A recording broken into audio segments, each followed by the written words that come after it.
most of them are like, I have no idea what that is. So. Yeah. I mean, same here. I mean, you might be surprised, but there are many different flavors of geek, and not everybody who's an astronomer is into video games as well. There's also comic book nerds, music nerds, all kinds of other kind of things. So some people were very, very, very jealous, and other people have no idea what I was talking about. Yeah, no, it's there's a whole spectrum of geekiness. Yes. We can't bundle us all into one box. No. Short cipher. Sorry, go ahead. I was like, a geek rainbow. Yes. All different colours. Short cipher 42. What weapons I have outfit at the moment? I've got really boring 2 class 1 gimbaled pulse lasers because I haven't played much and I need to get more credits so that I can get back to my Eagle, which I want desperately. Yeah, I kind of regret not spending more time in Elite now. I mean, because thinking, because of the why, we expected to have all the progress set again, but having it now seeing that they're going to carry it over. Yeah. It's a bugger. It's like, damn it. Yeah, I mean, I think that's an interesting thing though, because it's going to allow them to. Because I mean, I've even seen some threads when people have kind of gone up on there and saying, it's like, oh, well, why are we not resetting this time? It's not fair. Which is like, is it? Or I'm not going to moan about it. Well, yeah, exactly. It's like you're getting all of the credit. Yeah, but it's. I think it's an interesting test for Frontier to do that because up until now they've reset all of the stats. This is the first time they're going to attempt to reset the stats but then maintain one of those stats. So from a software testing point of view, it's an interesting thing because obviously when we get to final release, it's a gamma phase. There are going to be incremental updates and feature changes and stuff like that. So Frontier are going to need to be able to maintain our save states and change things. So I think it's going to be the first interesting test for them to see is, right, well, let's just try it with one value. I mean, that's how I would do it if I was building software like that. It's like, right, well, we'll do a full reset, but we're trying to maintain just one element, and if that works well, then we can kind of work in the functionality to maintain all elements for each server. You make it sound like it's all some kind of cunning plan. It's almost like a structured testing of some sort of full development cycle or something. Yeah, almost. Yeah.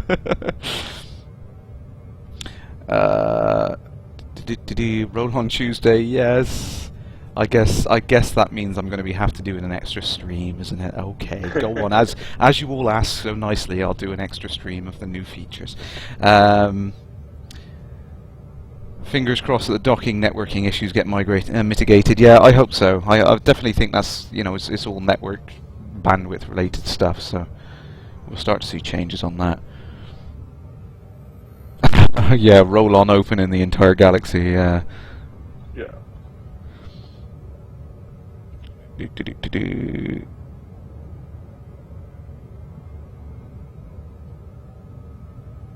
Oh, Dobbo, that's interesting actually. Yeah, a really old interview with David Braben and Kate Russell. I think that was one of the ones right after the Kickstarter actually.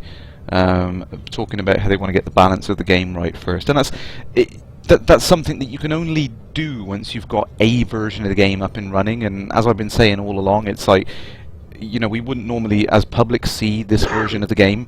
We'd see the game after they'd kind of built this version, tested it, got the balance right, and then they give us the fully balanced working version, and then we're all like, oh wow, it's so cool and polished. And it's like, well, yeah, because they've spent months balancing it. So we're seeing the one which hasn't had the months balancing, and we've been helping Frontier to balance it. So yeah, it's like that's kind of like the controls. Like when people compare it Star Citizen and the Elite Dangerous controls, everyone would say how polished the ones were. And Mike Evans, who's the responsible one, said, well, yeah, all external builds were nice and balanced, but internally they were a mess previously, and they had to work really, really hard to get to that point. Yeah, absolutely. So when we first saw it, it was great. Yeah. So the Alpha 1 build back in like last December was just really, really polished because it was the version that had the most work on it, and you it makes sense that you build multiple versions side by side, and as you're kind of finishing off one version, you're already starting up the next version. So like Alpha 1 was feature complete, highly polished and everything. Alpha 2 started a little way in before that finished, and so on and so forth. So you get like these overlapping builds where you kind of migrate the team piece by piece. It kind of makes sense to do it that way.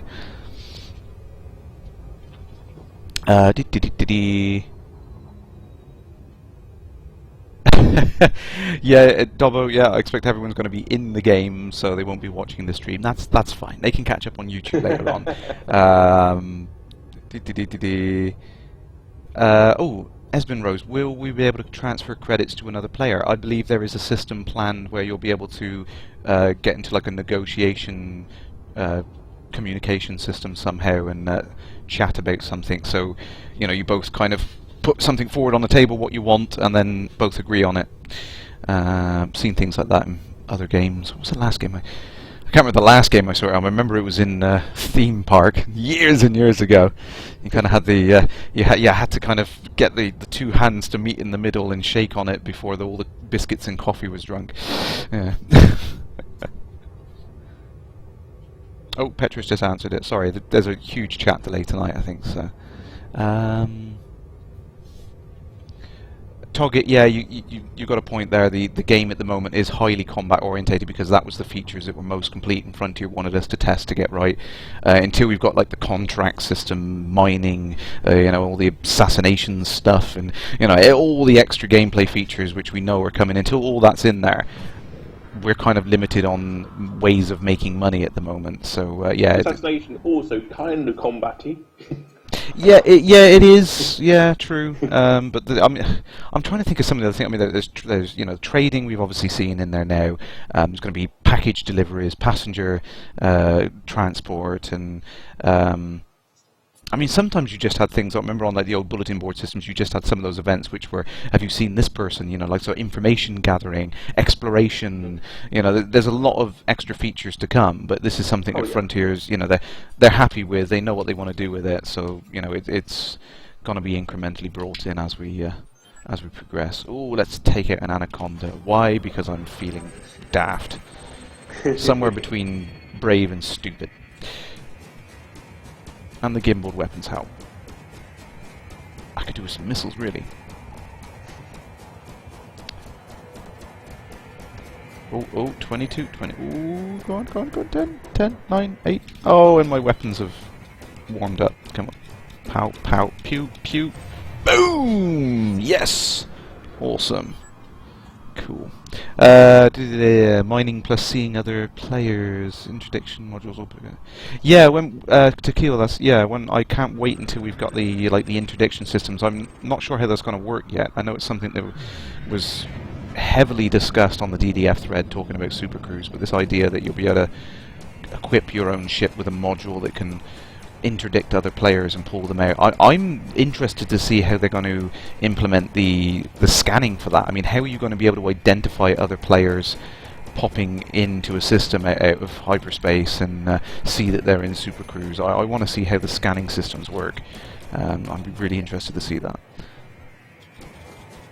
I guess it'd be more like when you're in supercruise yourself, you might see other ships in supercruise rather than saying something goes zipping by at like 14 times the speed of light. It's like, how the fuck what was that? Yeah, it's like, when you would see it, you'd see it like after it had passed through you and made you explode, you know. Oh dear, I'm sucking at this now. Look, having said that, I mean, most of the interdictions on the magnet will happen will be close to the planets when the maximum speed isn't that high anyway. So. Yeah, absolutely. It's kind of waiting for those choke points, those areas near stations, you know, but a few tens of kilometers out, tens of thousands of kilometers out maybe, where you're just kind of, oh, boom, you know, where you're waiting for people, you know, those the resource extraction sites and things like that. I mean, that was kind of things that were suggested in the early Kickstarter videos, was that kind of, those little areas are going to be the interesting, you know, dangerous places to go where it could happen to you. I've been injected a couple of times, like 100 light seconds out. Like, hang on a minute, what's the probability of being that? You know, somebody that happens to find me 100 light seconds from the nearest body? It's like that is ridiculous. Yeah, in the middle of nowhere, travelling multiple times the speed of light, and you found me. How the hell did you find me? Because games. Because it makes good fun. Oh, see, that's the problem. You got the realism crowd, and then you know we have to have a game under there somewhere. You know, we have to have some hand wavium. Got any more questions there? Sank TW, am I worried that the release within the year is a little optimistic? No, I think they're going to hit that quite nicely. I'll go out on a limb there and say I think they're going to be ready for release this year. Yes. Oh, if nothing else, they could probably do the Gamma at the end of the year, and that would be kind of fulfilling what they were saying. Yeah, absolutely. I mean, yeah, because of this idea of like incrementally adding in all the expansions and things like that. So yeah, I think it's we're going to see a version which everyone can play this year. I think definitely. And you know, I mean, a lot of these games these days, when you see things like World of Warcraft, it's constantly being changed and updated. So this idea these days of kind of bringing out, you know, a copy, and that's the copy that goes out to people, and then, you know, you can't do anything with it. It's like that. Those days are long gone. I mean, games don't, for PC at least, don't tend to get released on DVDs, and then you're kind of stuck with that version. You know, it doesn't happen like that anymore. You know, you're going to see games come out where you get patches and incremental improvements and changes. You know, that's just the way things work these days. Cronus Blood, greetings, Commander. And Dobbo, yeah, you've got a good point there. Actually, yeah, the first great expedition, they're really going to be helped out by transferring credits around to players, and not only that, but ship-to-ship docking, so you can exchange fuel and other bits and pieces around like that. That's going to be really, really helpful.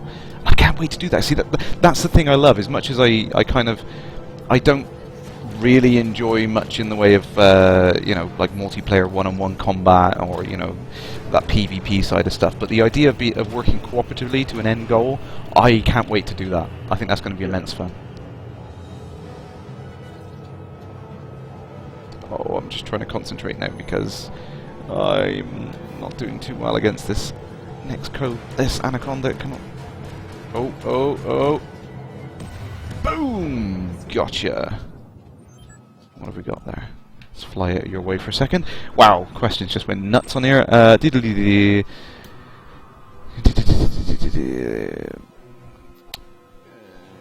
Takeo, yeah, I think you're right. I think there's a lot of content that Frontier have got that they've not shown us. It's all in-house, and they're just kind of tweaking, improving it. I mean, we saw the Orbis station up close, didn't we, Robin? And it was amazing to look at. I mean, even at this point, in an early build, you could see all the detail in there, like the little grass patches and walkways inside the glass area, which was fantastic. And it was like, you know, they were so nonchalant about it. It's like, oh yeah, we'll add this in and we'll add that in, and it'll look more detailed at some point.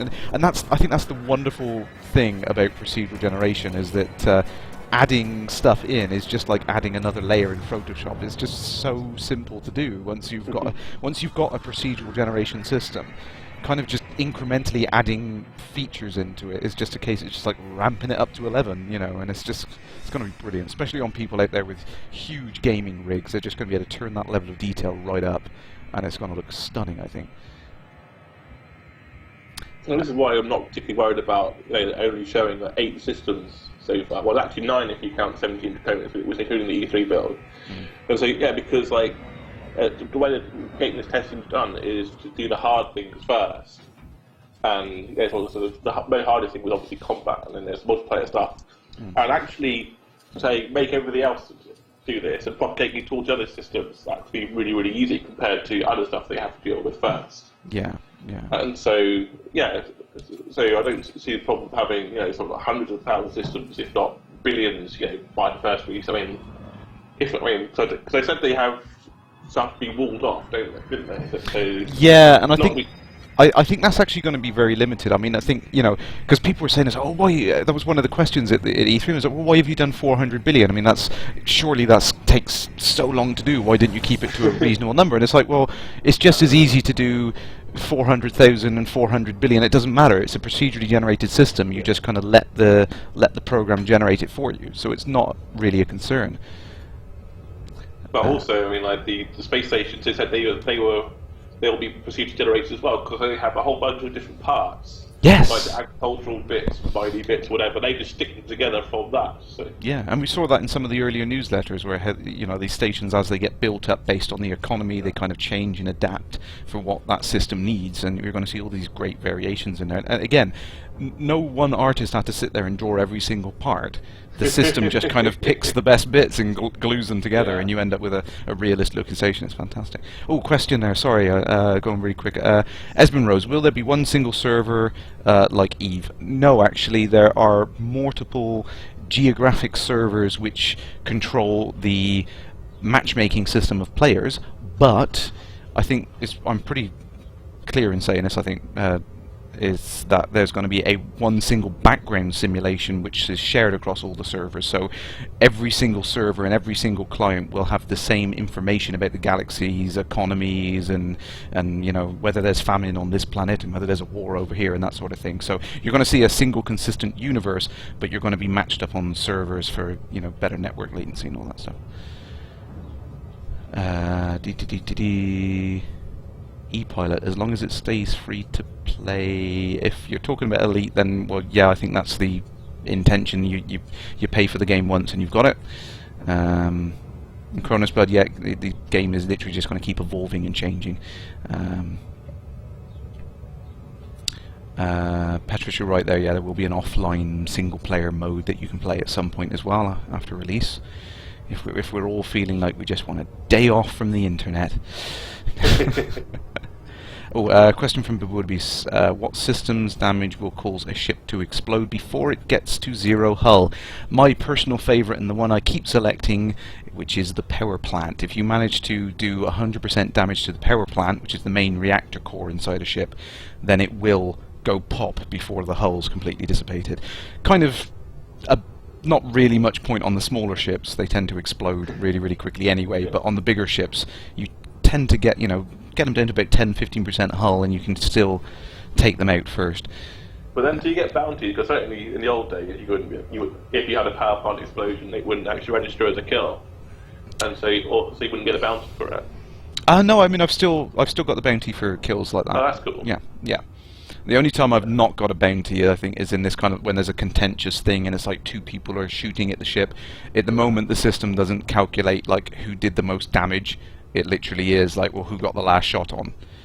You know, which is like, and who got the last shot depends entirely on when the network packets agree that you got the last shot. And yeah, it gets really crazy and confusing, but that's all going to change. It's not a permanent feature. Takil, that's a good explanation there. Yeah, you'll one consistent universe, but you're matched peer to peer. So if you have more than 32 players trying to meet up in one area, then you'll get split off onto servers, instances, shards, I think they were calling them. A Dobbo, good statistic there. Yeah, there's enough for 571 star systems for every person on the planet. That's insane. It's crazy. I'm going to use that one. Slomer, does that mean that there will be geographical separation? You won't be able to play with US players? No, there are US servers, which we asked Frontier about that at E3, didn't we? And they said they are running. Yeah. I mean, I'm playing in the US, and I've seen people like Mobius and Nicomat and things like that. So. Yeah. So I mean, say ever since Alpha 2, we've been playing sort of like UK, US, Europe, and all kinds of places. Yeah, absolutely. I mean, it literally is the servers are placed in these locations, so you get good connectivity with the servers to arrange the matchups.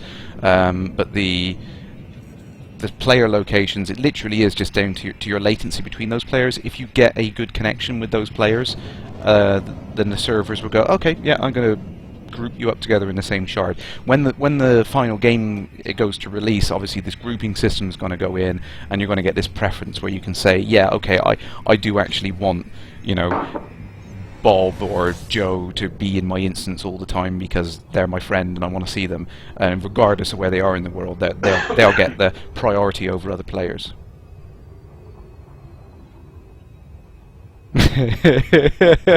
Locutus, no amount of alcohol poured into my body at LaveCon is going to get me to spill the beans on release date of of the game. but I appreciate the offer and you're welcome to try.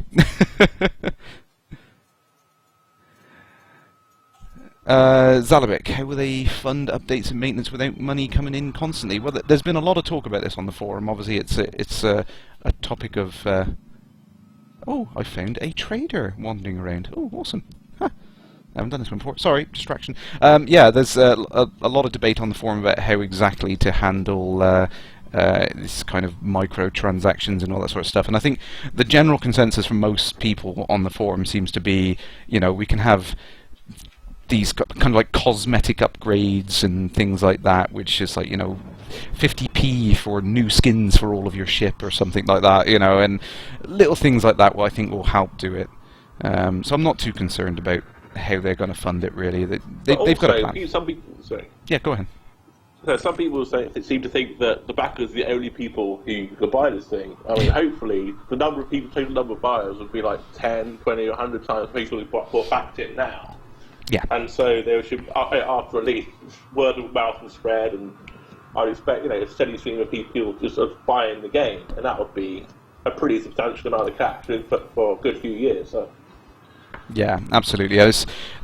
You can't think about these things as like a one-off deal. I mean, in my mind, the Kickstarter never ended anyway. But you know, it's just it was just the foot in the door. But yeah, no, there's you're going to see income from, you know, game sales and other things. I mean, Frontier are actually working on other products as well at the same time, so you know, it's not like it's a cash flow problem. It literally, I mean, given the way the game works as well, where they don't need a lot of servers to host. I mean, they've got 10,000 players playing right now, and I think it's something like a few dozen servers maybe, which are all hosted in the cloud. They don't have to pay because they're Amazon EC2, which is like, you know, the most efficient way of doing it. It's cost effective, so it's not really a big deal, I don't think.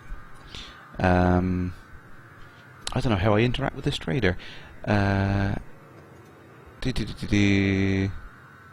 Torch, someone's going to torture me. Cronus, didn't they alter the way that targeting the subsystems work? Yeah, I mean, you can go into the left-hand panel and select on the subsystems there. Yeah, it'll be 30-year anniversary in September. So I think that would be a reasonable guess at when we might see a release date. Or maybe that could be Gamma, perhaps.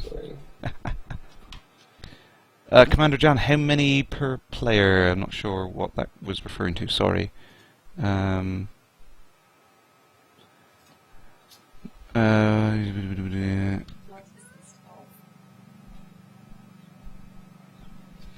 Yeah, I agree with you. This kind of idea that they've got at the moment, where they're kind of incrementally introducing systems because it's a procedurally generated universe, then it can just scale out quite easily. So it's a clever way of doing it. They can add in features piece by piece, and the new systems I think we're going to see are going to be some interesting new features in which I can't wait to see.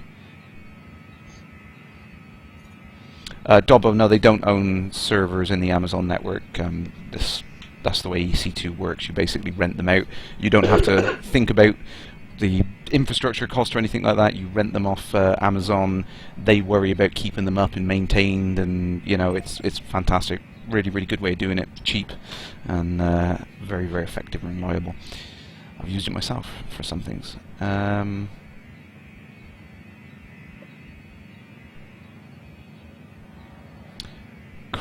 So Petrus there, so it means finished game will be on multiple multiplayer servers. So if one person is joined, another person won't meet them. No, it doesn't work like that. No, it's the servers are literally there for matchmaking only. You basically will get a connection to the closest available server, and then let me just head to another system a bit quick. You'll get a match to the closest available server. Then that server will sit and talk with other players which are in the area, and it may kind of match you up with anyone. It doesn't necessarily mean you have to be connected to the same server. It literally, they kind of handle the transactions and the handshaking. If you've got a grouping list saying I prefer to be matched up with this person or that person, then it'll kind of handshake you with, you know, the other servers and everything. So don't worry about that.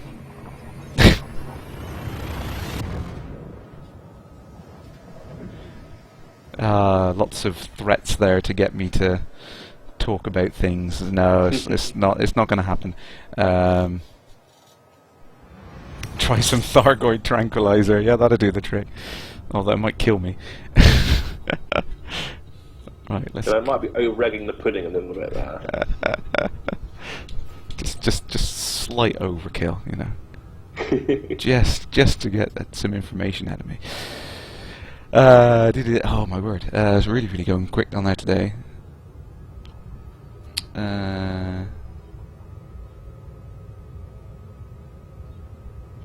If you want an edge on when Elite Dangerous starts getting my friends list. Yeah.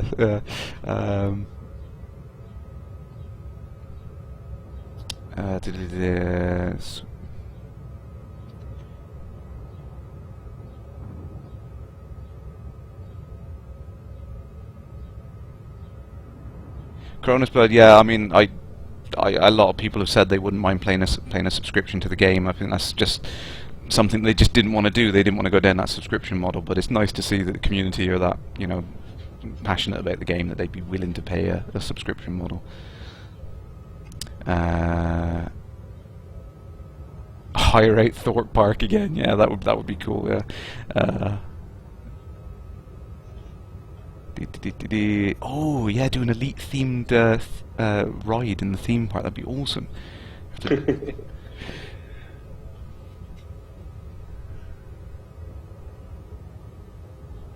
Oh, Revian. Oh, damn. Sorry. Greetings, Commander. I didn't notice that. Yeah. So the trader I bumped into was asking to buy goods for me. I assume if I dumped them out, he would give me credits. Wasn't carrying anything though. Damn. Oh, Commander Jan, you've had a huge delay on the chat there, so you only saw my last mention of about 600 stars now. Yeah, it does get hard to respond to all the questions. I imagine you can see it spinning out there as well, Wookie. It's just, the questions just go nuts. They go nuts. Jay Corson, there must be a limit on how far we can travel before Frontier need to add more specific content. No, I don't think there's going to be a limit on the distance we can travel in the galaxy, because it literally will, the game will create what it needs to as you get there, which is the fantastic thing about procedural generation. The only limitations that Frontier have hinted at is that certain star systems they have, shall we say, reserved for future stories and missions and things. So no heading off to Beta Lyrae, folks, you won't be able to get to it.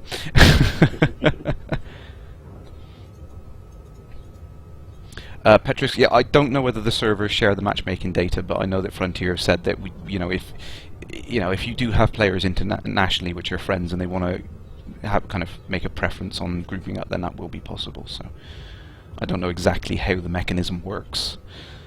I couldn't steal the source code, I'm afraid. Sorry.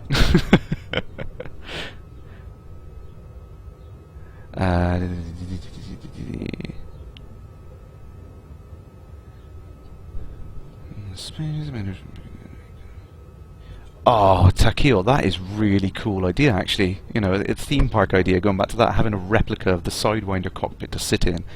That would be awesome. I'd pay money to go to that. Actually, that's a challenge to anyone on the forums with much better building skills than myself. I would love to see them make a themed cockpit out of one of the ships. That would be absolutely awesome. Turn your bedroom into a Sidewinder or an Eagle. That'd probably be great, wouldn't it? That would well, be having awesome. said that, have you seen the setup? How she's got those big 8x8 panels from the room. She's got it set up in her office now. Oh, so she did.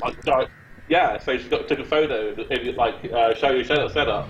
So you've got the ginormous Elite Dangerous office logo behind her. Oh, that is awesome. So for those guys who didn't know on the stream, actually, when we were doing the teardown from E3, Gwen asked if she could take the boards home, and there's like 8-foot-high panels, you know, across the entire back wall with like the Elite logo and the Coriolis station, and you know all this stuff. Absolutely fantastic, huge high-resolution images, awesome. And Frontier very kindly just said, "Yeah, sure, you know, take them," sort of thing. And she's got them set up in a room now. So I'm definitely gonna have to check the forums out and have a look at those pictures. Yeah. That's gonna be awesome. Oh dear. I love it. Gil, what time on Tuesday will I stream? I will try and get streaming as soon as possible. I know that Frontier are probably going to release it midday when they're in the office. That's what normally happens to me. Unfortunately, it's too short notice for me to get the day off work. No, I can't pull a sickie. That's just mean. But I can. I can take off any time I like, but just get the work done. And what's even better is at midday for you guys. It's 7 a.m. for me, so kind of rock up for breakfast. Is Elite out? Yeah. Yeah. Okay, I'm not going to work today. Yeah. Damn. So hopefully in the evening UK time, as soon as I get home, I'll try and get straight on and start showing some of the new features. Tequil, yes, there is a new Escape Velocity episode out now. I believe it's episode 4. So you guys can go. I think it's you can get to it somehow by going to laveradio.com. There's a link around. Share and share alike. Beast. Do you know of any other combat tips like going for the power plant? Crikey, combat tips. It's hard to say at the moment because it's still if it's open. too big, run away. Yeah, Run definitely. away. Get the heck out of there. The first rule of Elite. Yeah. It's in no way fair. So, I mean, one of my first experiences in the Alpha 4 was my little sidewinder when I started laser against a Lakon and 3 Stealth Eagles. Oh, God. And that did not go well. No.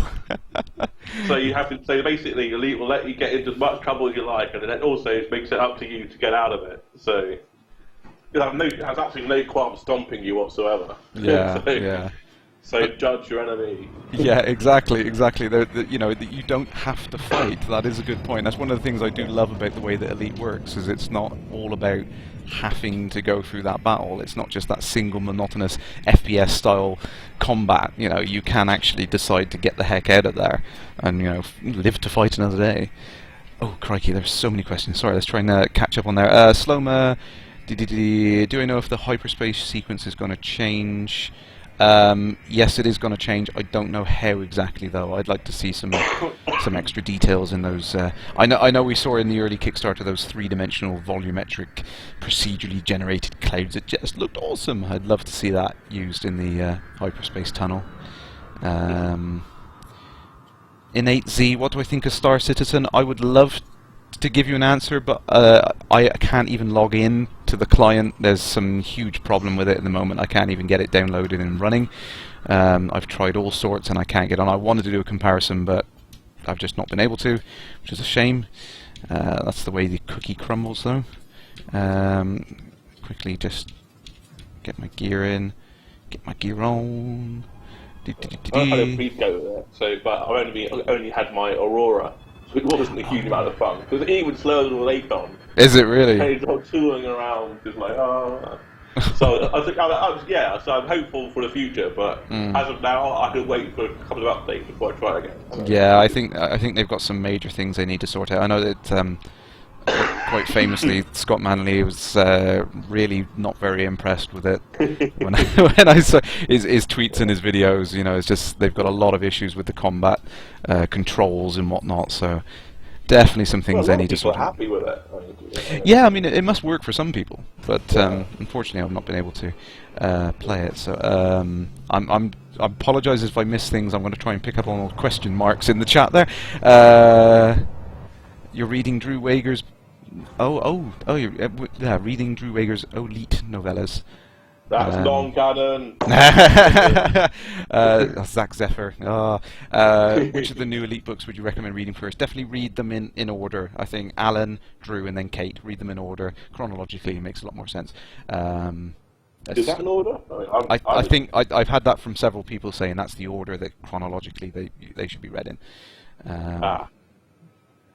I just jumped into Kate's one on the way out to E3. I mean, exactly. I was there. Eeny, meeny, miny, mo. Drew's one. There we go. I started reading it. Got a chapter in, and then someone said, "Oh, you should be, reading that." I think it was Alan himself actually. He's like, "You traitor! You should be reading mine first." But he's kind of biased.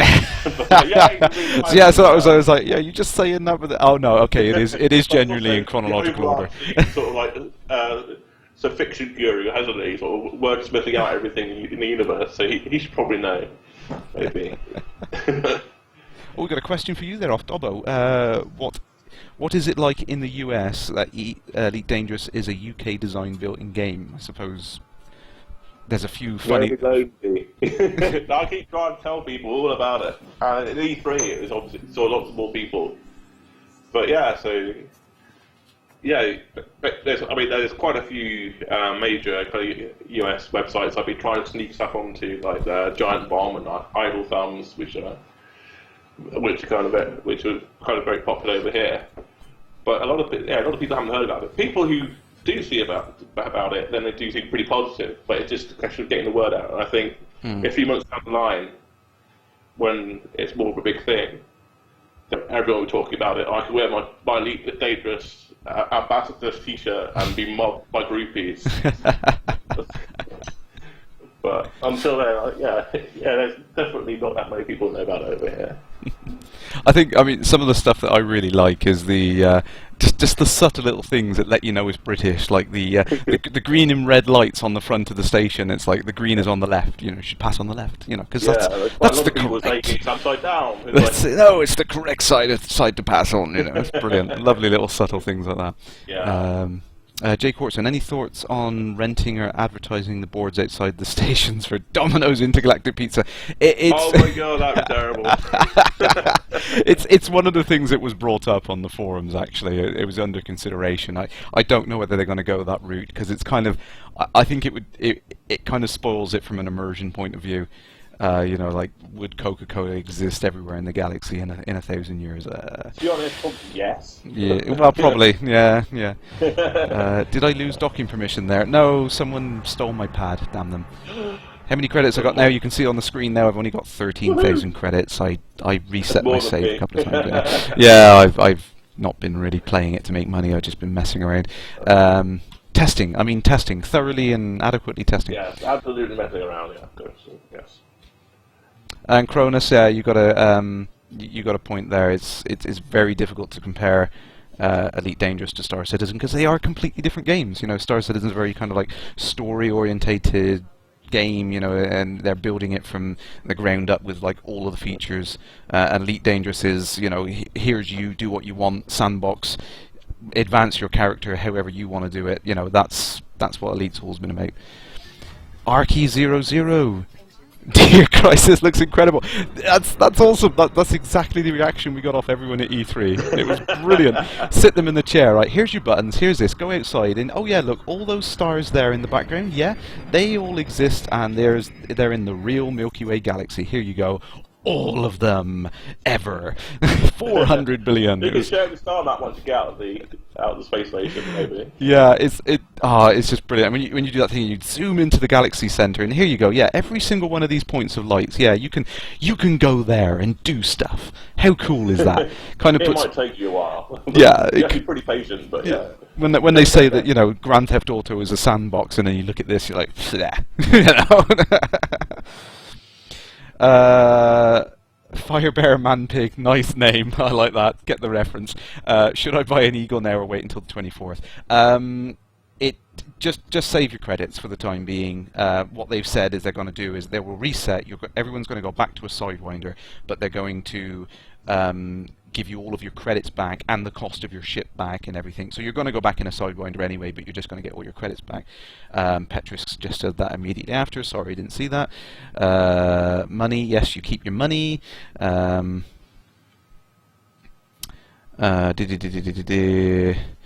I think that's the problem I've seen with Star Citizen. They haven't really got the controller mapping sorted yet. They will. Give them time. They'll get it sorted. Let me try the cache on the Arky 00 there again. Yes, every single one of those dots. I can't stress that enough. I can go there. The only limitation is the speed of your spaceship. It's going to take a few years to get anywhere. Coaster 48, is the system map coming soon? No, it's coming soon, TM. No idea. I have no idea about what was going to happen. No, they didn't tell us. Exclusive access. Yeah, it was kind of like pestering. Yeah, we were badgering for more information, but we couldn't get any more information out of them. Sorry, but no, we will get it soon. We don't know when exactly. It might be in the beta build, maybe. I don't know whether we're going to get it in the premium beta. Yeah, one thing he did tell me was how the whole gating till people get into the Founders world will work. But obviously, I'm not going to say it's at all because NDAs and everything. But it's a good idea and it'll work completely fine. I'm saying that because in the DDF they're talking about now about the kind of Founders world, and people are saying, "What should do this? And what about this, this, and this, and tier access, all these things, and worrying about stuff like that." It's like, no, you don't need to do that. It's completely fine. Yeah, absolutely. I can't wait to play with that Ori view myself, actually. I think it's going to be really fun just being able to zoom around looking at all of the planets down on each star as well and do that.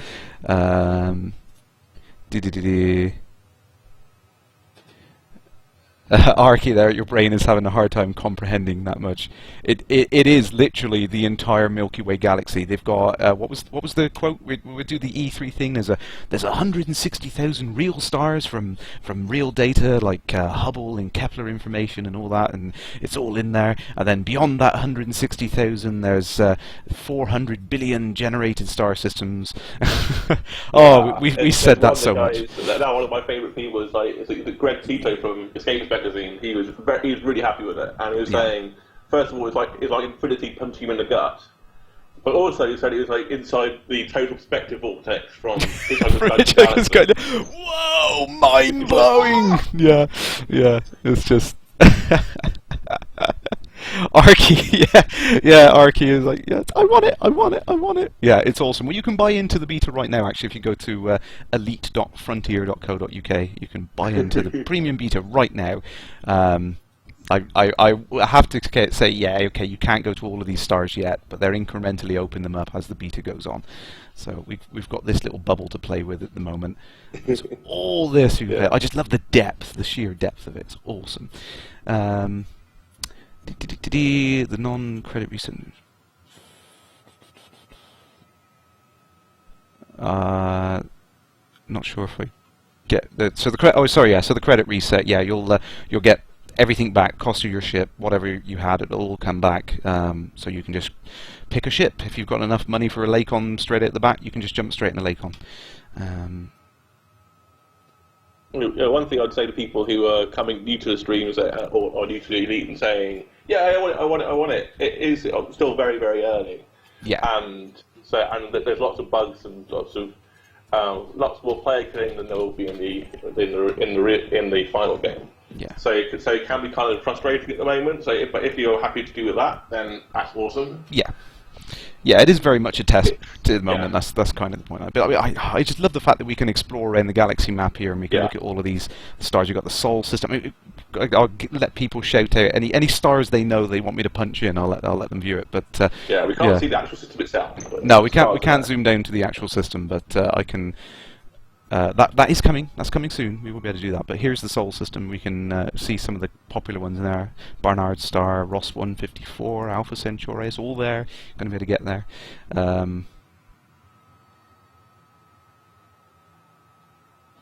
Arky, it is unfortunate that the entry fee is so high, but it literally is because that was the reward level from the Kickstarter. So it would be unfair for Frontier to make it lower now. It would kind of be a kick in the teeth for everyone that backed it early. I think Frontier, they wanted to bring it down, but there's just no way they could do it without being unfair to people. So I think they've made the right choice in doing that.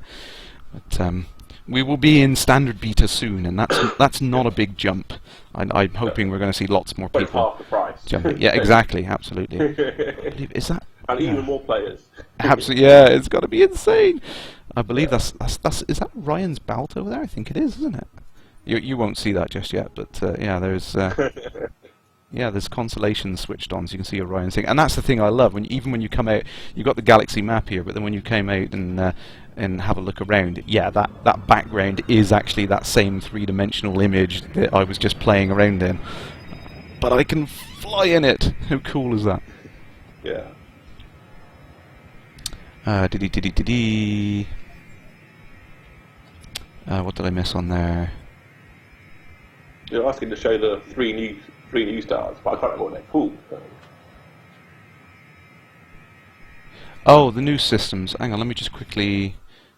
No, I keep wanting to press escape to go to the map. It doesn't. It just my mind doesn't believe that a map this big can exist in the game. I think it just kind of it's like it's crazy. Here we go. So we got Styx. I believe it's that one. All in or Eulin, however you pronounce that. Yeah. I think LHS 402. I think those are the new systems they're planning on opening up for us to play on Tuesday, which is going to make that bubble a strange shape. but yeah, I think. There's Morgor. So, yeah, I can't help but look around. But yeah, those systems are going to be opened up on there. Oh, there's Styx, yeah. Sorry, I was seeing things. I keep forgetting I'm seeing things 30 seconds after. Yeah, there's a delay on there. News for you guys. Wasn't that in the background there? I think that's Andromeda Galaxy you can see on there. I love pointing that out to people. It's brilliant. Yeah.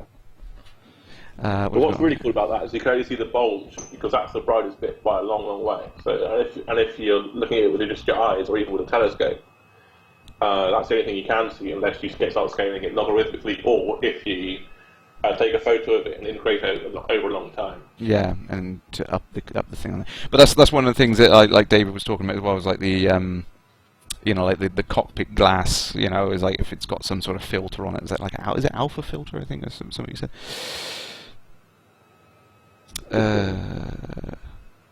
Arky, yes, you're going to join us in August. Right on, Commander. Hopefully it'll be sooner, but yeah, we'll see what happens. Chatter, Takio, you'd love to see something like local chatter or radio stuff. I know there's going to be things like newsletters passed around, and it is going to have things like current events and player names being mentioned in there. So if Commander Naughty Pirate is doing lots of player killing in a certain area, then there's going to be bulletin board notifications going up, and people are going to know when they're in an area, which is that's going to be great fun. Tolmart, yes, fly through the Horsehead Nebula in Orion. That would look stunning. I want to try that now. Yes, of course, that's something that Frontier said as well. Like they're going to add in more kind of stellar objects other than stars as well. There's going to be nebulas and things added in incrementally. And yes, you're right, Petrus. We don't need local radio when we've got things like Dockers and the Thargoid and Fergalance and things like that. Oh, Arky, yeah. I heard that Eve had things in there like corporate radio stations and things like that. That's pretty cool. Cronus, how far do we think mining is? I don't know. I'd like to see it. I don't know whether we're going to see it in the next build. It'd be nice if we do see it, because it's something I want to have a play with myself. So. Well, you've seen the NPCs doing it since Alpha 2. Exactly. They can do it. I want to do it. Yeah, I want to go. I want to do everything they're doing. It's not fair. Yeah. Let's just fire up my Super Cruise on there. And I think we've caught up the questions. Woo! For now. Don't ask any more questions.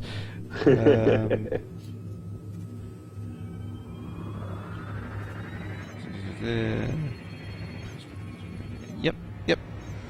There we go. Cool. Caught up the questions. I can have a drink now. We didn't get any star names. Seventh Circle. Looking on the galaxy map, there's a weird line of systems. If you're referring to, there's a white line that goes through all of it. Which you can see here is the big line on here. That is kind of like the recommended trade route you can go through. So you've got the Federation systems, which is Sol and all that business down there. Alliance vertically above, Empire below, the old worlds above and to the to the right there. Or, well, there's no up in space, so but yeah, so that's the optimal trade route that's recommended for players. But you don't have to follow that line. You can jump around to your heart's content. But that's what that line is. If that's what you were talking about, I think that's it.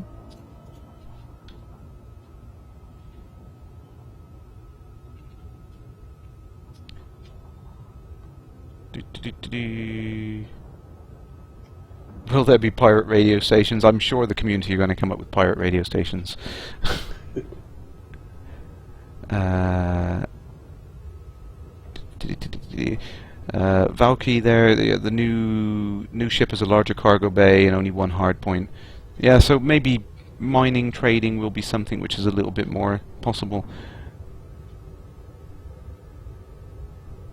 Cronus, has anyone explored around the rings other than the extraction site? There's lots of asteroids there. There's lots and lots of asteroids. It might take a long time to find lots. anything. I'm assuming on release we're going to have some sort of scanners or something that would allow us to pick up points of interest around, because quite honestly it would take you the rest of your life to explore a single ring system around a planet and find anything interesting. So if they're not mined out, I mean, it could be, yeah, you could just have at it. I mean, so if, for example, the ring systems where they have resource extraction sites now, you could just, go over the other side and have a go yourself and get some alloys and stuff that way, because that would make something like the Hauler a better option given the flat market now. So if you can mine things now, they didn't have to worry about having it sort of selling at a less price than you're buying for. yeah, And instead just getting it for free, well, so-called free. yeah, That might be a That's- viable thing. Yeah, exactly. That's the thing. It's like once you introduce that, it allows players to kind of make money out of thin air effectively, and that's going to have a drastic impact on the economy. So it's hopefully something that Frontier are going to allow us to do soon, so we can actually work up.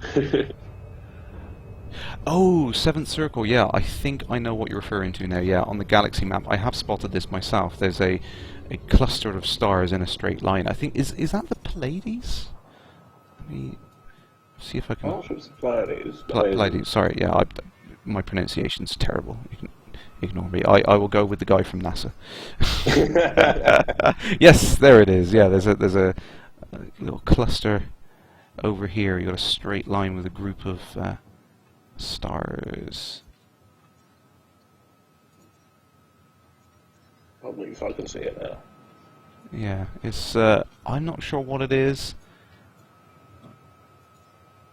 It's none of the names. When you're looking in the night sky, you obviously can't see natively how far away things are. So that probably just looks like a small group Yeah. to people on Earth. Where I know later people have found out they're actually different distances. Right? Yeah, and that's the way it appears here. Is that it looks like it's a tiny little. From the point of view of the Sol system, it would look something like that. There's this little globular cluster here of stars. Oh, that looks good. But no, when you actually come up and above it, you can see that it is actually hundreds of light years across. I mean, Jesus, let's have a look at this one. So this one's quick back of the fag packet calculation here. Hang on. That's how we do science here. This one is 6,800 light years away, and the one at the end of this string of stars here is 7,000, nearly 7,200 light years away. So that's 400 light year string of stars there. That's ridiculously long. Gee whiz, I have no idea what that is. Do you have any ideas what that is? Not entirely. It could just be like a selection effect. Because when you start observing a particular piece of the sky, then you'll see them just line up like that. Because quite often, if you either have wide, shallow surveys where you look at the whole sky but not for very long, or you could have very, very narrow focused deep surveys. Yeah. So it could be it could just be that they just looked at that particular patch of sky.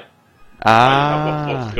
And if there's actually more stars around them, but they weren't necessarily in the same catalogue, so they wouldn't be put in by hand. So it could just these be put in by hand, but actually a small fraction of the total number of stars in that area.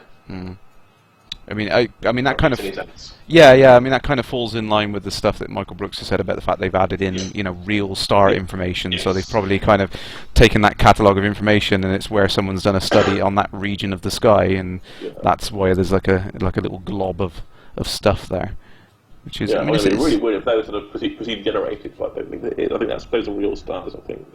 Yeah, they got some interesting names here. 2 Mass Joe 2332048 plus 6132232. I mean that's got to be a name from NASA. That's a real Yeah, it's 2 Mass with in the star catalogue.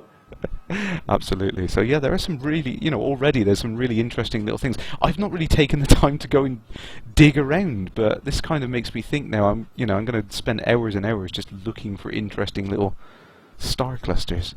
Damn! Yeah. Damn, there's too much to do in this game. Oh, dear. Rightio. Quick catch up on the questions, and I think we might have to call it a day, because we've gone like 20 minutes over on there. Is the Blue Danube coming back? We don't know, but it would be awesome if it does, and if it doesn't, it's on my MP3 list anyway. I'm definitely going to be, when we can do it, I'm going to be docking in that station, full orchestral accompaniment. Firebear Manpig, anyone know how mining is going to work? No, I don't think we're going to have it easy so that you shoot the asteroid and canisters just magically appear. I think Frontier were very adamant about their realism, so there's been hints at things like little like drones that may go out and collect stuff or something like that, and the idea of having to fill up empty canisters, which Petrus just said underneath. Thank you. See, Petrus knows his stuff. Listen to him.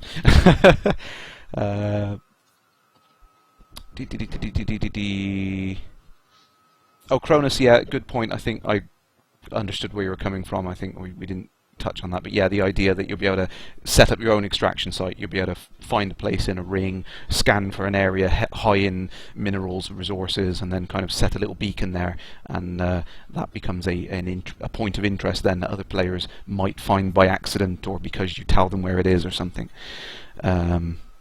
Commander Jan, yeah, it's those strings of stars where lots of telescopes pointed in that direction. I think that's where we got to.